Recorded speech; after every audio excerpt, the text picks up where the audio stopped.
Fala, minha gente, muito boa noite. Infelizmente, essa aula hoje está sendo gravada, né? Não consegui fazer ao vivo, questões da internet aqui. Se você chegou a ver lá o início da live, estava agarrando muito e não tinha como manter daquele jeito.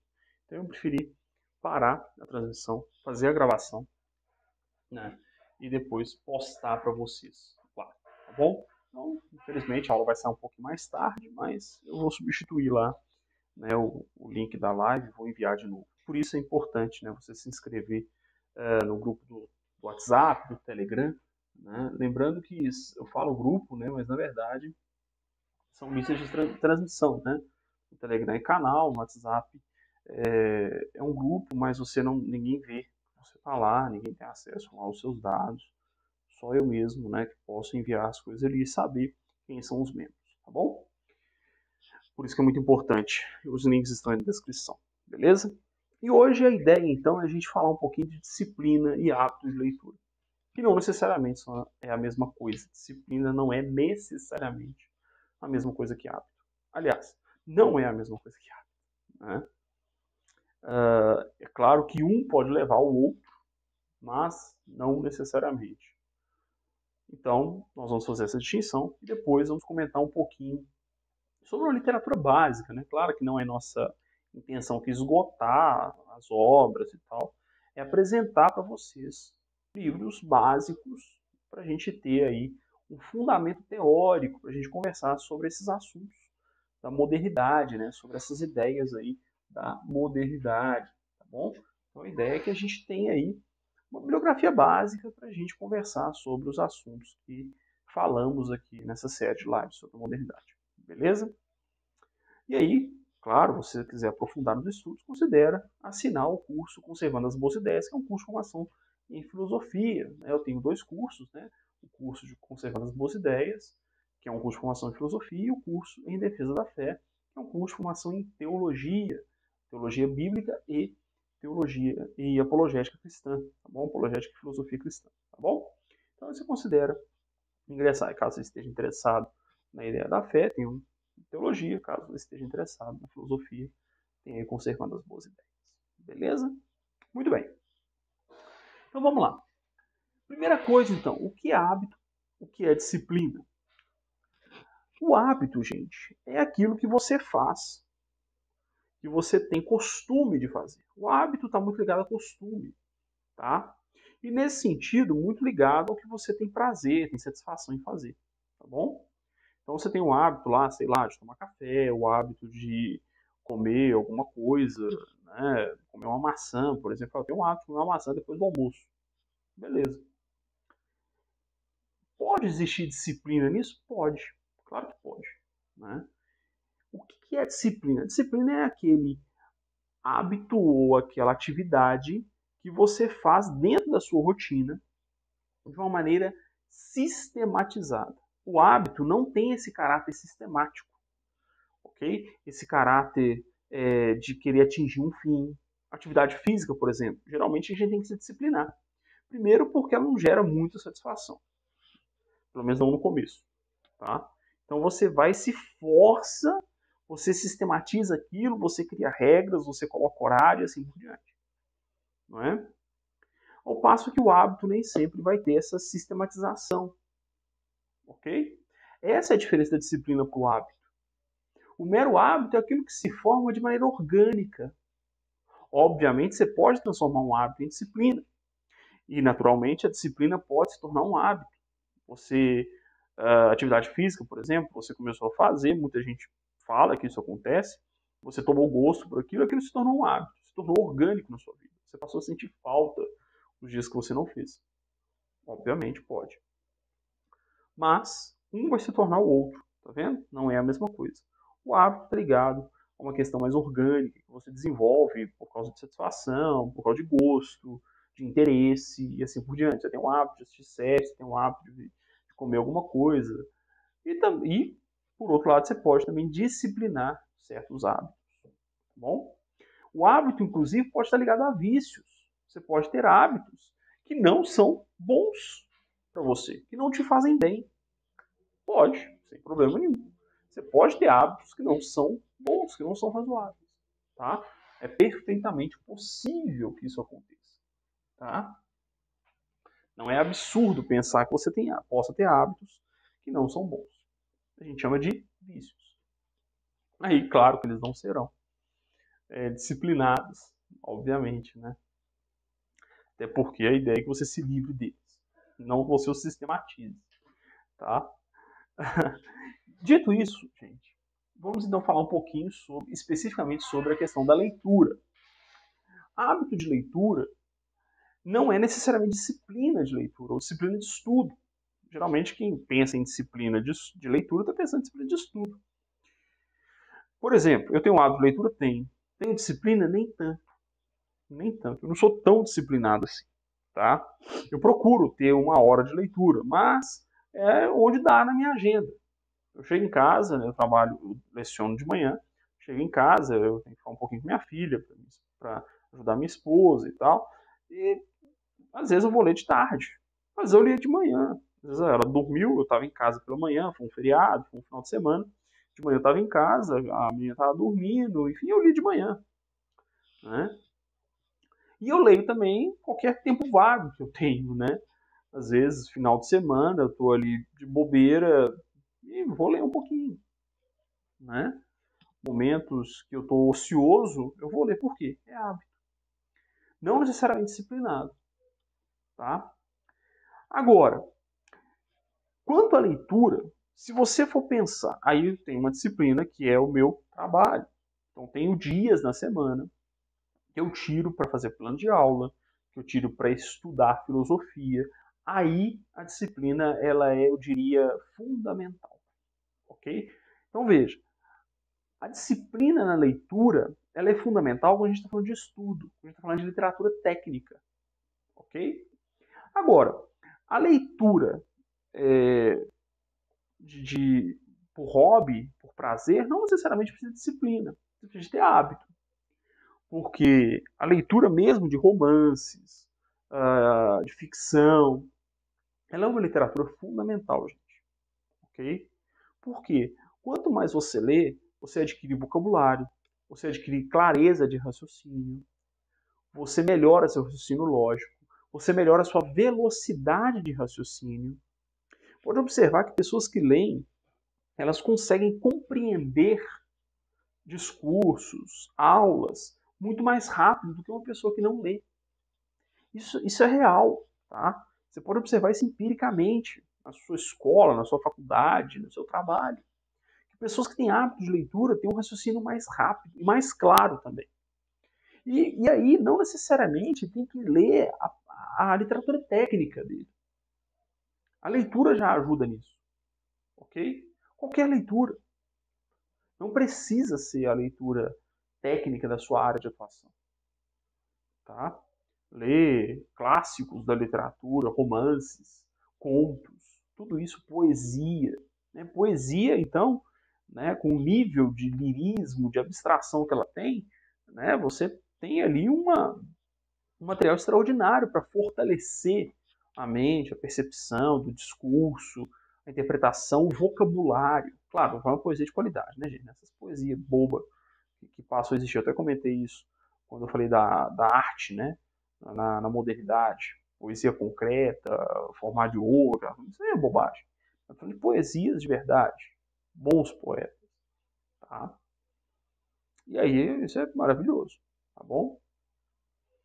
Portanto, na leitura, o hábito é fundamental. Ok? Mas a disciplina será fundamental para o estudo, para a leitura de estudo. Ok? E, obviamente, o estudo não se resume à leitura. Ok? O estudo tem a leitura, pode estar envolvido assistir aulas, como essa aqui agora. Pode estar envolvido você fazer resumos, fazer anotações, ok? Fazer fichamento. Fichamento é uma palhaçada, tá? Esse método de fichamento faz o menor sentido, sinceramente. Ok? Sinceramente, fichamento de livro é um negócio que nunca entrou na minha cabeça. Né? Me ensinaram a fazer, acho que até na escola me ensinaram a fazer esse trem, mas nunca entrou na minha cabeça, nunca fez sentido para mim. Fora que eu vou ficar guardando ficha de livro. Não dá. Desculpa, mas não dá. Né? você tem que ler, você saber, não, né, pegar um livro que tá aqui, ó, Introdução à Bíblia, né, que é a disciplina que eu vou lecionar no seminário teológico agora, né, lá da igreja, né, do meu curso, não. Então eu sei que aqui tem coisas escritas, aí eu vou marcando no próprio livro, né, não vai dar para ver daí não, mas tudo bem. Eu vou marcando no próprio livro, faço anotações nas últimas páginas, assim. Esse aqui até que não, porque é um livro didático, né, esse aqui é um livro didático. Então ele está separado em capítulos, é fácil de encontrar as coisas. E tem parte de anotação no final de cada capítulo, tem área, né, tem espaço para eu anotar.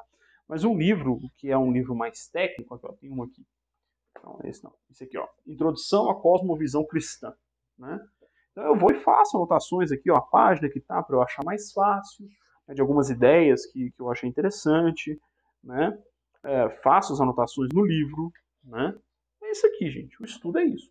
Então, esse estudo mais técnico é necessário ter uma disciplina, tá? Por quê? Não é só ler, ok? Não é só ler. Beleza? Então, gente, para estudar, não adianta ter só hábito de estudo. O hábito tem que ser disciplinado. Para estudar, tá bom? Para estudar tem que ser. É claro que eu tenho, a maioria dos livros que eu vou apresentar para vocês aqui é em meio digital, é no Kindle, ok? Então eu posso ler em qualquer lugar. Isso facilita. Por isso que se você acostumar a ler e-books, facilita demais a sua vida de estudo. Porque a parte da leitura você pode fazer em qualquer lugar. Seja com o Kindle, seja no celular, seja como é que fala? No tablet, no computador, né? Você leva o notebook para onde você quiser. Então, se você acostumar a ler o PDF, a ler o formato EPUB, enfim, vai facilitar muito a sua vida de estudos. Porque a parte de leitura você pode fazer em qualquer lugar. A parte de anotações, de escrita, que você vai ter que parar e fazer. Ok? Então, a vida de estudos, ela precisa ser mais disciplinada. Ok? Mas não necessariamente a leitura em si você tem que ter essa coisa da disciplina. Eu, sinceramente, eu sou muito, de certa forma, muito crítico a essa ideia que a modernidade tem, a essa idolatria com a disciplina. Tá? Me parece que a modernidade tem uma idolatria com a disciplina muito grande. Ela supervaloriza a disciplina. Ok? Para algumas coisas é extremamente necessário, para outras não. Tá? Para outras não. Por exemplo, para oração, para uma vida virtuosa, a disciplina é necessária. No sentido de que você não pode ceder o tempo todo aos seus desejos. Então, uma disciplina moral. Okay? A disciplina moral é fundamental para a vida de qualquer pessoa. Uma pessoa moralmente indisciplinada não vai para lugar nenhum. Tá? Então, não estou dizendo que a disciplina não tem valor em si. Eu estou falando assim, a disciplina em algumas áreas, e principalmente na parte técnica da vida. Na parte profissional, a gente supervaloriza. Existe uma certa idolatria com essa disciplina. Tá? Me parece isso. Tá bom? Me parece isso. Então, gente, resumindo, hábito está muito ligado à nossa satisfação. A disciplina é quando a gente faz uma sistematização de algum hábito. Ok? Com alguma finalidade, naturalmente. Né? Você não vai ficar sistematizando sua vida sem finalidade nenhuma. Você estabelece horário de estudo porque você quer crescer na sua profissão, na sua área de atuação, você quer crescer intelectualmente, sei lá. Né? Então, com algum objetivo. O hábito é aquilo que você faz para sua satisfação, é aquilo que você tem ali, e às vezes nem são hábitos bons. Ok? E aí vem a disciplina moral que eu acabei de citar. Beleza? Muito bem.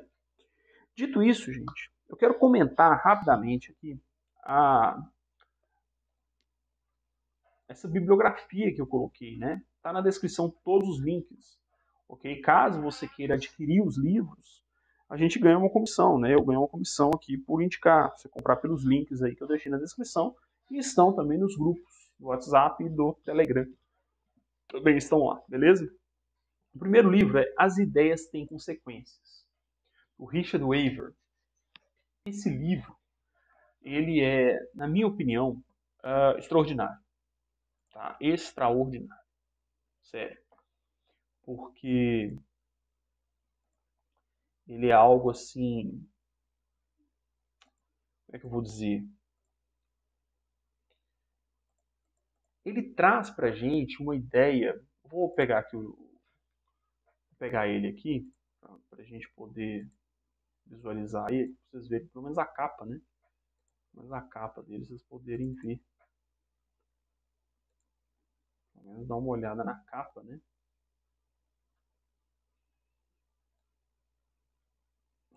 Deixa eu fazer aqui, pelo menos para vocês verem a capa dele. Eu já pego os livros aqui, vocês veem a capa, pelo menos, né?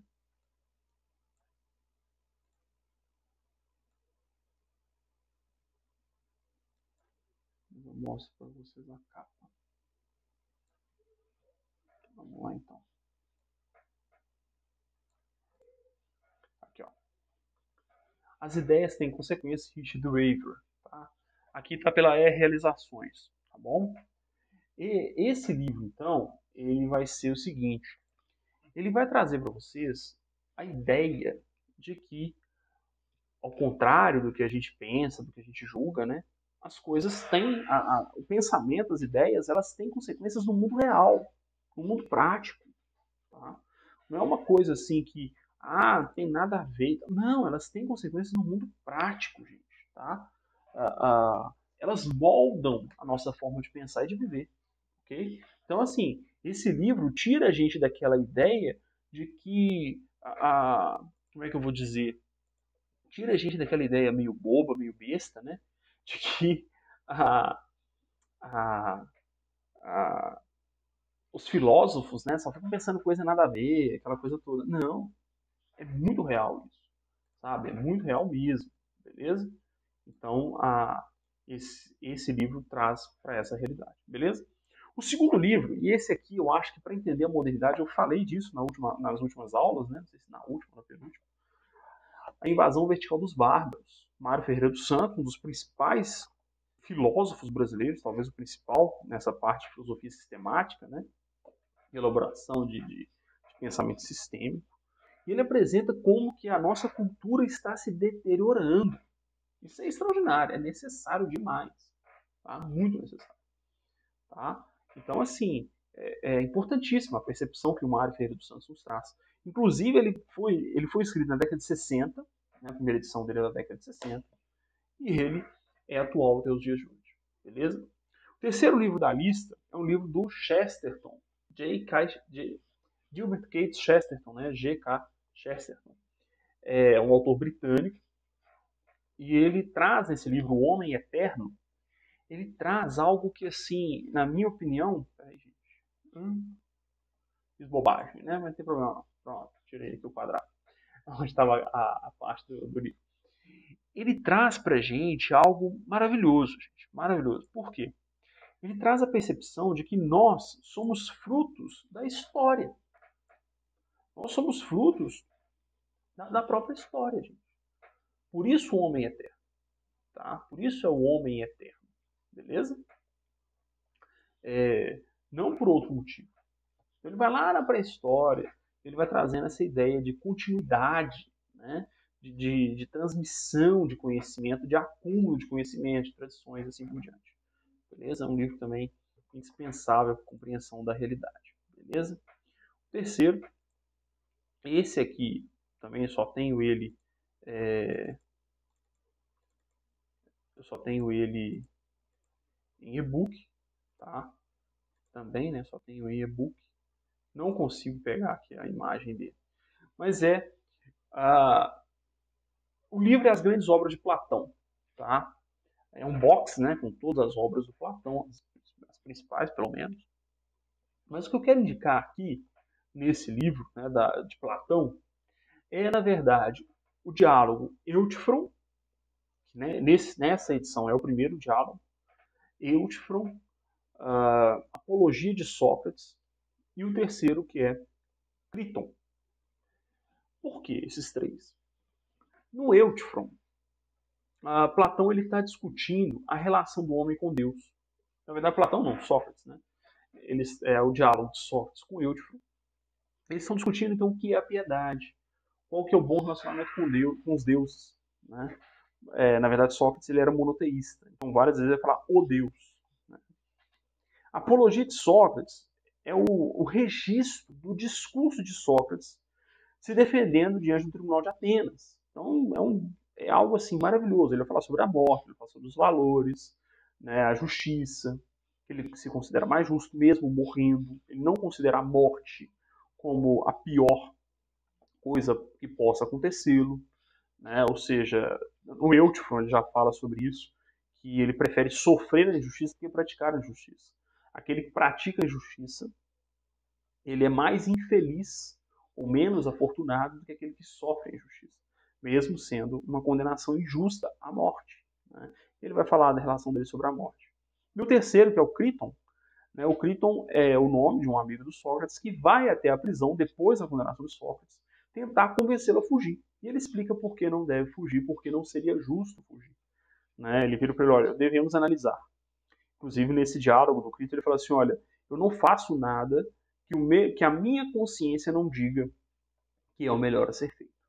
Pelas razões que eu, por reflexão, chego a entender que são as melhores. Então, é algo maravilhoso esses três diálogos. Tá? Claro que assim, a obra de Platão, ela por inteiro é extraordinária e necessária. Tá? Mas já vai aí um bom começo esses três diálogos. Tá bom? Em seguida, eu coloquei aqui um breve manual do conservadorismo, de Russell Kirk. Esse livro, gente, ele é um livro já ligado à política, tá? Então aqui você já tem, embora seja ligado à política, o pensamento conservador, ele trata de tudo na vida do ser humano. Por quê? Porque o conservador ele entende que a política é reflexo da nossa vida. Se você espera que o Brasil, o mundo melhore a partir dos políticos, espera sentado. Tá? Espera sentado. A mudança real, valorosa, vem de nós mesmos. É por isso que eu falo e repito. Enquanto a gente não... o que a gente pode fazer para mudar o mundo? Para mudar o mundo, nada. O mundo não vai mudar. O que nós precisamos é de criar uma ordem interna na nossa mente, nas nossas emoções, que permita a gente lidar com isso. E a tradição conservadora é exatamente isso. A tradição conservadora vai dizer, olha, você não tem que ficar tentando mudar o mundo ou tentar mudar a sociedade. Você tem que se construir como uma pessoa que tem condições de contribuir com a sociedade, de entregar algo para a sociedade. Seja na sua profissão, seja na sua comunidade religiosa, seja onde for. Inclusive tem dois capítulos interessantes, um sobre religião e um sobre família dentro desse livro. Tá? Isso aqui é um resumo, né, de um tratado gigantesco que o Russell Kirk tem sobre o conservadorismo, mas esse livro é extraordinário, muda a percepção que nós temos sobre política. Tá? Ó, eu esqueci de trocar aqui, tirar, né? Beleza. Depois dele, então, eu coloquei esse aqui, também só tenho ele digital. Tá? Então, deixa eu colocar aqui para vocês. Humberto Eco, Fascismo Eterno. A gente vive um momento aí que todo mundo fala de fascismo. Ninguém sabe o que é isso. Né? E aí eu coloquei aqui. Na minha aula sobre... eu coloquei aqui só por isso, né? Que a gente vive por causa da conjuntura, né? Do momento que a gente está vivendo. Mas, na verdade, na minha aula sobre regimes totalitários, eu falo sobre isso, eu explico a diferença rápida, né? Não me aprofundo muito a diferença entre fascismo e nazismo, né? Mostro mais ou menos o que são esses regimes totalitários, né? Então tem uma aula aqui no canal sobre isso, tá? Pode olhar lá, tem essa aula aqui, tá bom? Depois dele, então, ainda um pouco sobre política, eu coloquei o livro 1984, tá? Também só tem digital. Isso aqui vocês já devem ter visto. Vou pôr deixa eu ver se tem como colocar a imagem aqui, parece que não. Deixa eu ver aqui, não consegui colocar a imagem para vocês. 1984, George Orwell, uma distopia futurista, ele mostra como que era dominado ali pelo partido, tá? Uma ditadura ali ideológica, né? Inclusive tem o filme, mas aqui, gente, por experiência minha, eu assisti o filme quando eu tinha 17, 18 anos, não entendi quase nada, não só por causa da minha idade, mas porque o filme ele peca em explicar a história, tá? Então eu não sou muito adepto de falar que livro é melhor que filme, mas nesse caso o livro é leitura fundamental. Claro que você pode assistir o filme primeiro, não tem nenhum problema, né, para facilitar um pouco a sua relação com o livro, que o livro é uma narrativa bem lenta, bem parada, né, então provavelmente vai facilitar aí sua relação com o livro. Mas o livro vai trazer muito mais detalhes e que o filme peca em apresentar, tá? Diálogos, tem cenas no filme que no livro tem mais pessoas presentes. O livro deixa ali algo no ar, né? Se esqueci o nome dela, né? Mas se a namorada lá do Winston participou ou não da conspiração contra ele, não fica tão claro. Mas enfim, eu acho que isso nem é levantado, né, pelas pessoas que comentam, mas enfim, tudo isso está ali no meio, né, de modo que a gente nem sabe muito bem quem é do partido e quem não é, né? Aparentemente a resistência ao partido é algo forjado. Isso é muito comum, né, em regimes totalitários. A própria Alemanha fez isso, né, forjou, há quem diga, né, que ela forjou a invasão lá pela Polônia, né, que não houve aquela invasão, que foi forjado pelos nazistas. Enfim, é isso, né? Então o livro é muito interessante e ele traz ali referências e ideias que não estão no filme, mas vale a leitura também, vale assistir o filme sem dúvida nenhuma. Também, gente, em seguida eu coloquei Filosofia para Corajosos. Esse não é um livro de tratado, gente, é por isso que eu coloquei ele aqui. É um livro que vai dar para vocês aí uma percepção muito boa é, da filosofia, tá? De assuntos filosóficos. É um livro realmente de introdução à filosofia e ele tem como subtítulo, né, Pense com a própria cabeça. É algo que eu falo que não existe, né? Você não pensa com a própria cabeça. Se escrever um livro para ensinar a pessoa a pensar com a própria cabeça, ela não vai pensar com a própria cabeça, vai pensar a partir das suas ideias, né? Mas pensar com a própria cabeça não é esse o objetivo, né, do Luiz Felipe Pondé ao escrever esse livro. É claro que ele está apresentando aqui uma filosofia ácida, que é bem característica dele, vários assuntos, moral, um pouco de política, educação, ele vai falar sobre educação nesse livro. É nesse livro que está a frase que eu sempre cito, né, dele, que ele fala assim, os alunos chegam à universidade sem ter lido nada, sem ter estudado nada, e tendo opinião sobre tudo. Esse livro eu tenho ele físico aqui na minha prateleira, mas como eu não peguei, tá lá, estou mostrando na capa para vocês aqui, mas eu tenho ele físico, tá na minha prateleira, na minha estante, ali no outro cômodo ali. Mas é um livro muito bom de introdução à filosofia, tá? De reflexão, de ensaios. Não é um tratado, são ensaios, né? E é muito bom, tá? Eu indico muito a leitura dele. Tem um outro livro dele que é Os Pensadores que Me Formaram. Deixa eu ver se está aqui. Ele estava aqui na minha mesa. Eu acho que eu já guardei. Está lá na estante também. Ou não? Está lá na estante. Não está aqui não. Está lá na estante.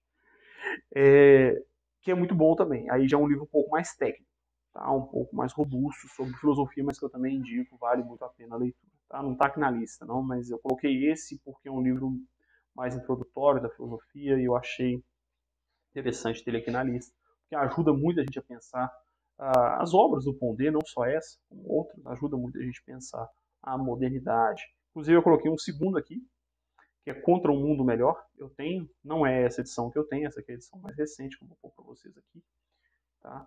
A que eu vou pôr para vocês aqui é a capa mais recente, Contra um Mundo Melhor, em que ele mostra que esse fetiche da modernidade, querer melhorar o mundo, criar um mundo perfeito, é um fetiche, não faz sentido, né? Ele mostra exatamente isso. Então, mais uma vez, mostrando aí os problemas que nós enfrentamos na modernidade aí, né?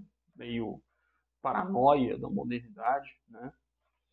Então acho interessante a leitura desse livro por causa disso, esses dois livros dele. E aí por fim eu coloco meu livro, né, Filosofia para Todos. Ele está disponível em e-book, eu não vou conseguir pôr a capa dele aqui. Eu não tenho, né? Acho que eu não tenho a imagem dele, não tem. Não tem a capa dele em imagem aqui não. Mas o link está na descrição, né, do vídeo. Filosofia para Todos, em que tem uma história da filosofia. Que é uma história, passa ali pelos grandes pensadores da antiguidade, da Idade Média, da Idade Moderna, né, os contemporâneos, enfim. Tá?